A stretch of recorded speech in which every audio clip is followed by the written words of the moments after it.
Hello, everyone. My name is Mary Mallon. I'm more commonly known as Typhoid Mary, or the most dangerous woman in America. Can you imagine going through life with these titles? Well, I'm also recorded in some places as the first woman who was the carrier of a disease and had no symptoms. Oh, my life was horrible.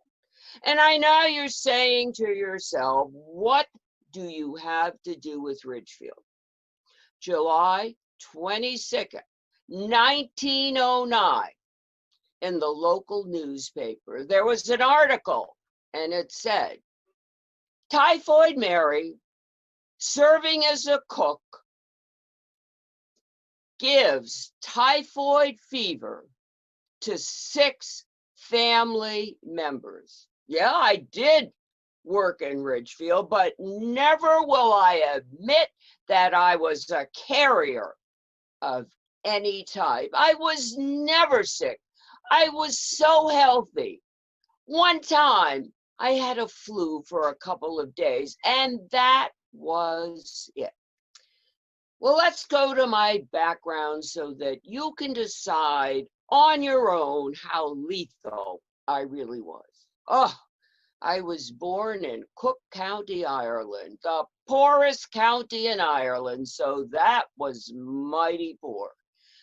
Big family, father unemployed, mother working, so many kids, I had to cook, clean, take care of the kids, and have part-time jobs. Oh, my life was horrible. I had a beloved aunt. She immigrated to New York City and she became a domestic. I wrote to my aunt and said, please, please, I'm going to save the money. I'm going to get the credentials. Can I come to New York City? She agreed. At age 15, I arrived in New York City. I was strong, I was attractive, I was smart, I was hardworking, and I went into sort of a domestic pool. If you're a laundress, that's where you start. You make $10 a week. You work your way up to make $15 a week. You cook for a family, $50 a week. I had to become a cook. It would take a while, but I knew I was going to do it. So I was a laundress, I was a maid, and now in 1901, I am ready to cook. Not as a permanent cook, but sort of as a substitute cook. When the cook went on vacation, when the cook also was ill, they would call people in. Well, my first job, oh, it was a great job. Mamaroneck, New York, Orienta Point, right on the ocean. I was there about 2 weeks, which they said was the incubation period. And people started to get sick after a while. 6 out of the 11 people, both servants and family, got sick. Well, I was just glad I didn't get sick myself. Well, I went to job number 2, job number 3, and then job number 4 came along. I worked for lawyers, Park Avenue, top of the line. And while I was there, several people got ill from the typhoid. And oh no, one of the laundresses died. Oh my goodness, this was not good. And they began to say that they thought the laundresses and the people who were servants were so close together. There was no social distancing, as we said. So more of them were dying than the others. But they decided, well, this laundress was the one that was affected. So nobody else, we were okay. My 6th job, again, Park Avenue, another lawyer, they even knew each other. And the 2nd laundress died. Well, people began to think maybe there was a pattern. They were getting a little suspicious. I was not a carrier. I had never been sick. Don't blame me. But I was sort of on the map at this point. Well, my seventh job was very interesting. I was sent out to Oyster Bay on Long Island. Oh my goodness, what a home this was. It was summer. The family loved me. They loved my peach ice cream. And I would cut up all kind of fresh fruit and I would put it on top of the ice cream. They said, oh, this was the worst thing ever. Cooked food is okay. The germs that you can spread. And we never washed our hands. We didn't know about bacteria and germs. You know, we would take a shower, we would take a bath, you know, the family, the people, we were not into washing our hands all the time. Well, again, a number of people in that family got very, very sick. Well, the father of the family decided that he would get an inspector to see what was causing this terrible problem. The inspector came. He checked everything, the cesspools, the water system, the showers, the faucets, the stove, the shellfish, the restaurants they went to, the water in the nearby areas. Didn't come up with anything. Well, my eighth job, I'm out in Tuxedo Park in New York. Again, could not be more affluent. Again, it must have been coincidence. It couldn't have been me. Number of people infected, family, servants. But for the first time, a little girl from the family was diagnosed with typhoid. Well, you know, when servants die, it's not the same as a wealthy family member. So now, Dr. George Sofer was called in. He was a medical inspector. I guess he scrutinized everything. This is what we would call tracing or tracking today. He went back and he found out 7 out of the 8 families that I had worked for had acquired the disease. And at least 2 servants and 1 child had died, maybe more in each case. Well, anyway, while I was working at Tuxedo Park, he came to see me. I thought he might want to interview me for another job. I was not the least bit upset. And then he told me, we suspect that you are a carrier of the typhoid fever. We're going to take and quarantine you on North Brothers Island in the Bronx. And he said, we are going to do tests and we are going to give you treatments. And I said, oh, no, you're not. I was furious. I am not going to go. I am not doing anything wrong. Oh, I went literally crazy. He had to call the police. He called the police ambulance. They restrained me. They sat on me. They put me in this ambulance and off I went to North Brothers Island for 2 years. Oh, when I got there, I was strapped to the bed. I had somebody sitting with me at all times. Test after test after test, stool test, blood test, urine test. And while I'm going through all this, they are giving me lethal kind of medications to possibly get rid of the virus. Oh my God, it was just so awful. When they got through with the testing, Dr. Sofer came to me and said, you are a carrier, even though you didn't have the symptoms, but remember, you did have a slight flu that could have been the typhoid disease. Also, we think that your mother might have been a carrier. And if you look back to your brothers and sisters in Ireland, there might be a huge problem there as well. But he said, what we can do is remove your gallbladder, because that is where the infection is. What?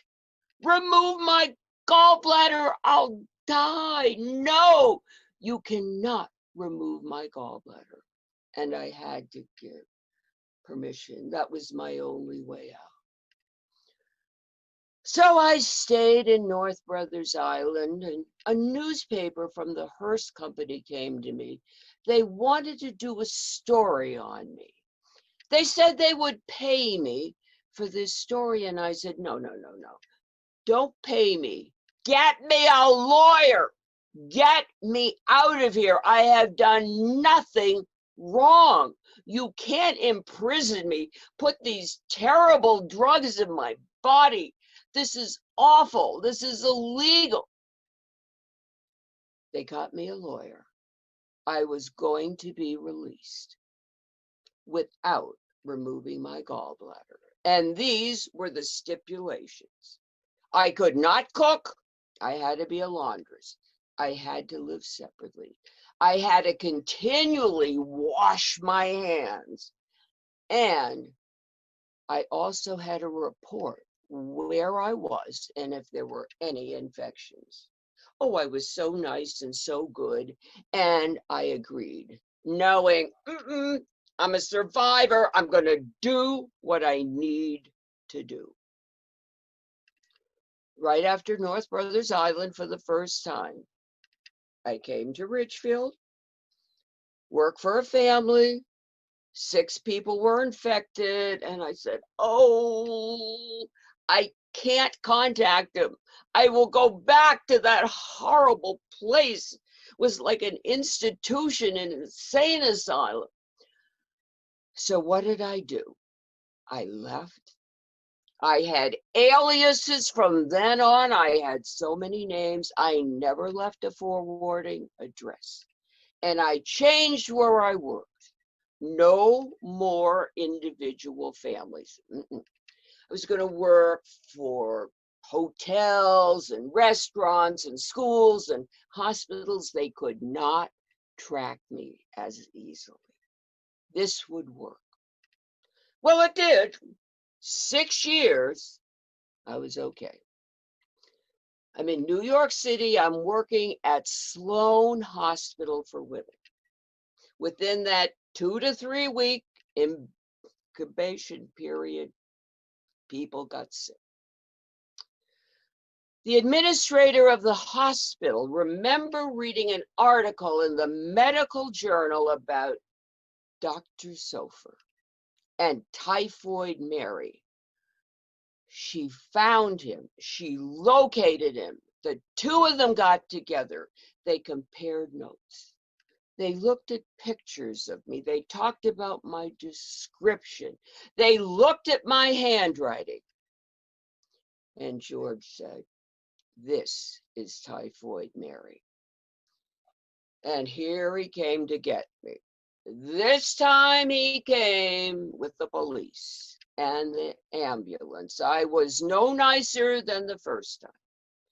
And off I went for the second time to North Brothers Island in the Bronx. Again, I was strapped to beds. I was tested. I was given all kind of lethal medication. I was asked to have my gallbladder removed. I said no. They said, you're only in your late 30s. You're going to be here for life. Oh my God, that would be 30 to 40 years. Well, people felt sorry for me. They had a little cottage on the island, 1 room. They fixed it up. I stayed there. I was separate. They also gave me a little job. I was a lab assistant to one of the doctors working on people who were quarantined. I washed test tubes, I prepared slates, I collected data that was dictated to me, and I got a little bit of money. And once a week, when the ship went in for supplies, I was allowed to go to the city with somebody that was there as an escort. So that was basically my life. 1932, I had a stroke. I was so paralyzed I could only be in bed or in a wheelchair. I was a real invalid.